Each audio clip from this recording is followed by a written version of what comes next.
Alright, do not ask me why or how, but I have essentially gotten commissioned to create a giant human-sized spaceship. And I've decided to do this out of cardboard, so I guess I'm just going to take you guys through the process with me. Hey sweetheart, how you doing? Yeah, I know. Alright, well, so here's the plans that I essentially drew up, just good old pencil and paper sort of plans. But I kind of drafted this weird hexagonal shape, and I'm going to be making it 2 feet deep and 5.5 feet tall, mostly because the girl that needs to fit inside of it thinks like 5'2" or 5'3".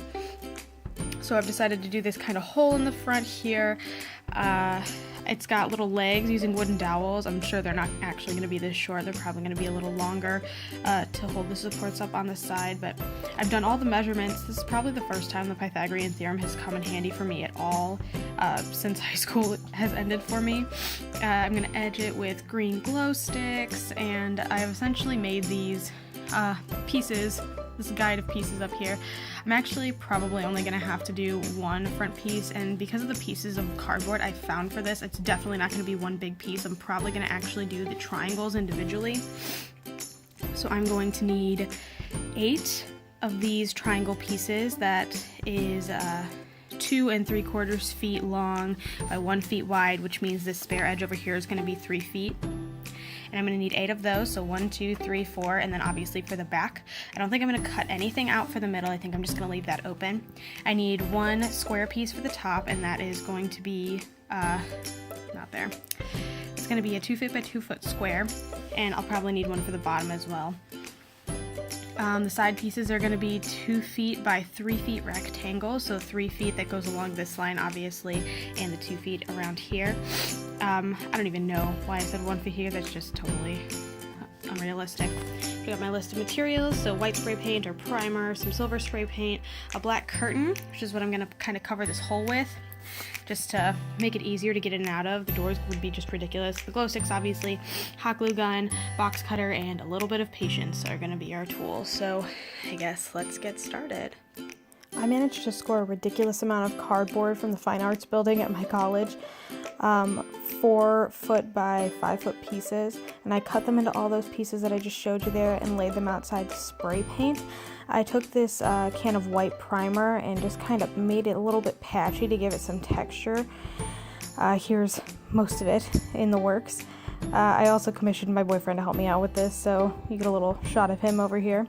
After everything was painted and then coated in a metallic spray paint, I just kind of taped it all together to make the shapes. It was really nice to have an extra person to help me with this, let me tell ya. Say hi. Alright, so I have all the first bits of pieces together. As you'll notice, the sides are kind of dipping in right now, so I had to get some support pieces in there that I hadn't originally planned. So those are 1 foot by 2 foot, so the length of the end of the triangle, and 2 foot deep. And this required a lot of hot glue because we actually ran out of tape partway through. Here's the first shape that we had going on here. Top, bottom, sides, everything's kind of put together. We also noted that you can spray paint over this tape that we had here. I actually ended up just going out and buying some silver aluminum tape. And the way that I attached the legs was by cutting this little X in here with a box cutter, and then just kind of shoving this wooden dowel that I got and spray painted silver. And I took foam blocks and made these feet for them at the bottom. I just kind of cut them into squares and then wrapped it in that silver tape that I mentioned earlier, cut a hole in it, and attached the leg that way. And I also stapled this curtain to the top here, and this was just like a $5 black sheer curtain from Walmart. Another thing to note is that I did actually add some hot glue to the bottom of the feet on the legs as well, just so that it wouldn't slide around. And here is the finished product. I cannot believe this came together. If you want to see me do some more ridiculous stuff, feel free to like and subscribe, and maybe I'll see you in my next video. Thanks for watching. See ya.